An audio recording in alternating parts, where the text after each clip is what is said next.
Jenga in a university and got told off for being too loud because we were playing it in the foyer and there was people working around.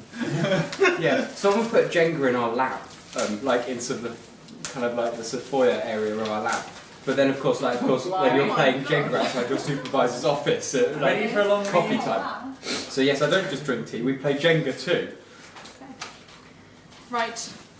Settle down, everyone. Jeez. Comfortable. The compass and the Pružina. The compass and Pružina went to run on a beautiful sunny day. They took a map and tasty wrap in case that they lost their way. Feeling ever so like an orienteer, Helen looked at her thumb with a smile. Oh compass, my dear, I feel closer to you with each mile, I feel closer to you with each mile. Compass rolled round as they sped over ground and said, Helen, you really can run. I love every race, no matter the pace, but winning, now that would be fun. They ran as fast as they could deep into the wood and in earnest began their search. Just a second passed by before Helen did cry, the control is under that birch, the control is under that birch. To the next they did go, no hesitation although it was quite a long way off the trail. She said, winners are daring, so we'll just take a bearing. Side by side you and I cannot fail. Side by side you and I cannot fail. Run became scramble as they fought through the bramble and landmarks were lost in the gloom. Compass cried, Helen, my dear, I don't wish to fear, but you may well have spoken too soon. Replied Helen, now hush, there's no need to rush, I have on my thinking cap. Point north if you please, and I'll find this with ease. I'm still in contact with the map.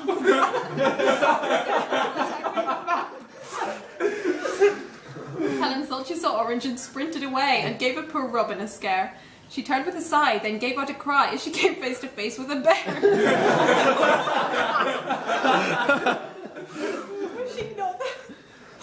Wishing not to be meals, Helen turned on her heels and felt Compass beginning to shake. Despite his unease, she raced through the trees and then Helen fell in a leak. Climbing out to the side, a control, Helen cried, but when she checked it, she started to frown. From some point in the wood, she now understood she'd run with her map upside down.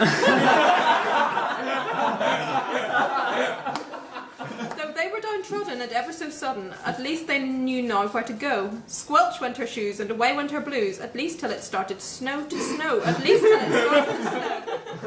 Compass took this as a sign and started to whine that they should just call it a day.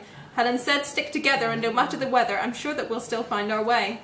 So in spite of the cold, young Helen stayed bold and carried right on with the course. Though her patience he tried, the points Compass supplied allowed them to proceed with a force, allowed them to proceed with a force.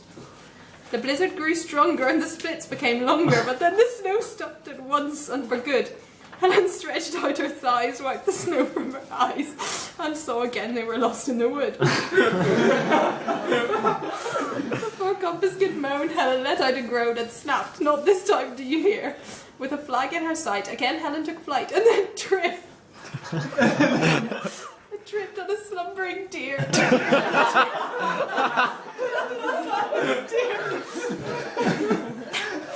Cold, covered in dirt, pride wounded and hurt. So as she punched the final control with a thwack, she saw the darkening sky and wished for the dry, then started galumphing back.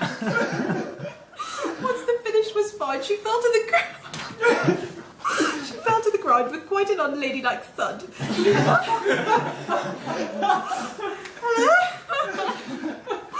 So close. And finished alone, but the compass was thrown, tossed face down into the mud tossed face down into the mud.